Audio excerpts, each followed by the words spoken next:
बांस के करची और फट्टे पर सूखती है बाबा की सफेद धोती। उसके कोने उड़ते हैं फर फर फर। मेरा 7 साल का चकित मन भी उड़ता है साथ साथ। ये हवा कते से आवे छे? ये हवा कहां से आती है? मैं पूछता हूं। पछुआ छिए पश्चिम से। पछुआ है पश्चिम से, बाबा कहते हैं। वहां कहां से? अरब सागर से। कौन फूंकता है? तुम्हारे बाबा के बाबा के बाबा। मैं सब भूल रटने लगता हूं बाबा के बाबा के बाबा के बाबा। खुद को लुटा देता हूं मैं उस संगीतात्मकता पर। दिन भर एक पतंग की तरह डोलता हूं बाबा के बाबा के बाबा के बाबा। उसी संगीत को खोजता अब मैं आ गया हूं अरब सागर के पास, मुंबई। मुंबई का वो इलाका जहां मैं रहता हूं वर्सोवा है। वहां पथरीला समंदर है। वर्सोवा तट पर पत्थर हैं बड़े बड़े, जिन पर बैठ प्रेमी जोड़े सपने देखते हैं।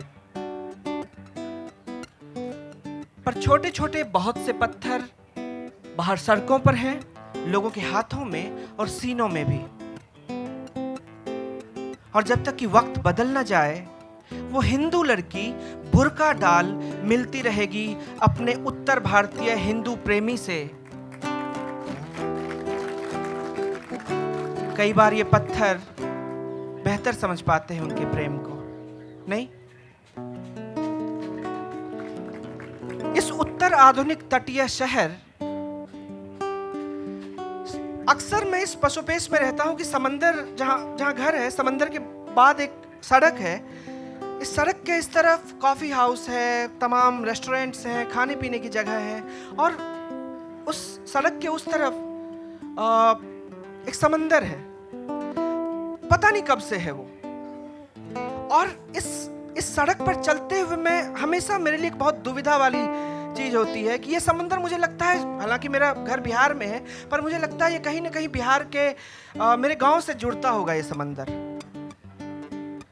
इस उत्तर आधुनिक तटीय शहर और प्रागैतिहासिक समुद्र के बीच बढ़ता हूं मैं बार बार वर्सोवा के तट पर।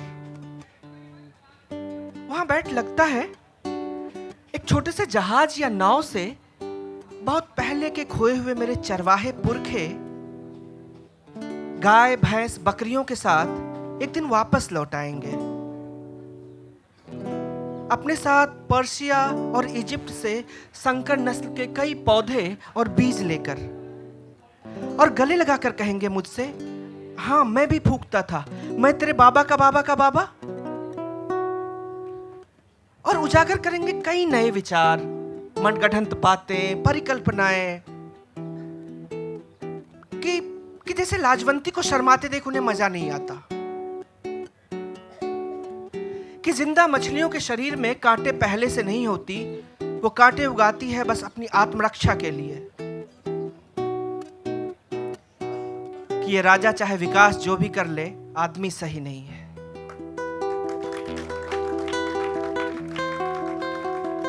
उन्होंने इतिहास देख रखा है। उन्होंने इतिहास देख रखा है, पर उन्हें ताज्जुब है कि उनके पुरखों का नाम नहीं है किसी भी इतिहास में। वो पुरखे जिन्होंने आजादी की कई लड़ाइयां लड़ी खुद से, अपने मध्यकालीन मन से, जिन्होंने तलवार, भाले, बर्छे को घर के सबसे उदास अंधेरे कोने में धकेल दिया। वो पुरखे जिन्होंने खून नहीं बहाया बेवजह, जिन्होंने पानी बचाया, पेड़ लगाए, फसलें उगाई, 4 ब्याह और 12 बच्चों के युग में जिन्होंने एक ही लड़की से प्रेम किया ताउम्र, जो तारे देखकर बारिश बताते थे,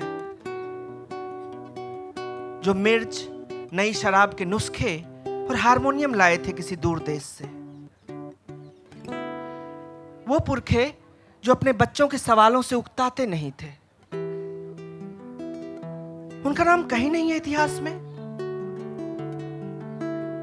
वे मुझसे पूछते हैं, मैं भी उनमें से किसी को नहीं जानता,